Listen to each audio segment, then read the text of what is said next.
Bonjour, bonsoir et bienvenue au journal de 20h30, c'est-à-dire 3h30 avant la remise du projet. Et aujourd'hui, nous nous retrouvons pour parler de l'actualité au Royaume-Uni, que nous allons diviser en 3 parties, en commençant par Félix Caron qui vous parlera de la situation du Brexit actuel. Par la suite, nous aurons Mathieu Farah qui vous parlera du système de santé et ses défaillances. Et nous finirons par moi-même qui vous parlera de l'immigration. Je laisse maintenant la parole à Félix Caron. Merci mon cher ami. Donc, le Brexit est un enjeu très controversé faisant beaucoup parler de lui en ce moment.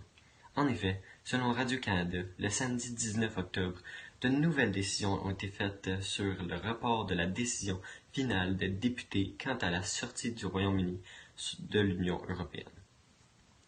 Les votes ont été faits et le report du Brexit a été majoritaire avec 322 voix contre les 306 autres qui étaient contre le report. Une demande de report a donc été envoyée au Conseil européen, mais celle-ci n'a pas été signée par le Premier ministre Boris Johnson, qui déclare ne pas vouloir négocier de retard avec l'Union européenne. Pendant ce temps, les rues étaient remplies de manifestants qui se battaient pour un nouveau référendum sur le Brexit, alors que le dernier d'il y a 3 ans s'était clos avec un oui à 52% des voix qui étaient pour le Brexit. Merci Ali. Donc, un des plus gros problèmes au Royaume-Uni est son système de santé défaillant qui s'effondre.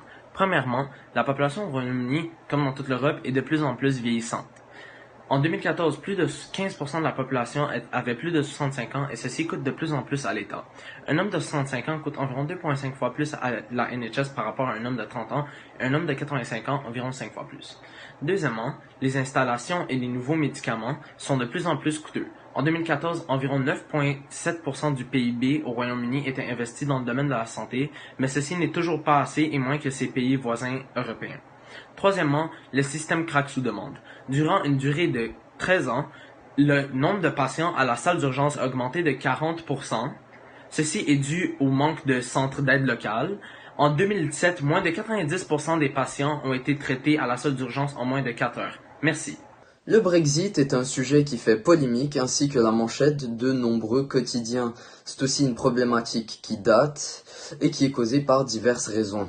L'immigration en est une. Le comité consultatif sur l'immigration instauré en 2016 a pour mandat d'évaluer l'impact de la migration européenne à l'égard du marché du travail britannique. Cela étant dit, la position du Royaume-Uni au sein de l'Union européenne les contraint de faire de réelles réformes face à la migration européenne. Le Royaume-Uni aimerait faire à l'instar des Canadiens, je cite, une approche ouverte et accueillante à l'immigration, mais aucun accord de libre circulation. Ils aimeraient donc avoir un plus grand contrôle sur la migration européenne, mais accepteraient toutefois l'immigration quelconque.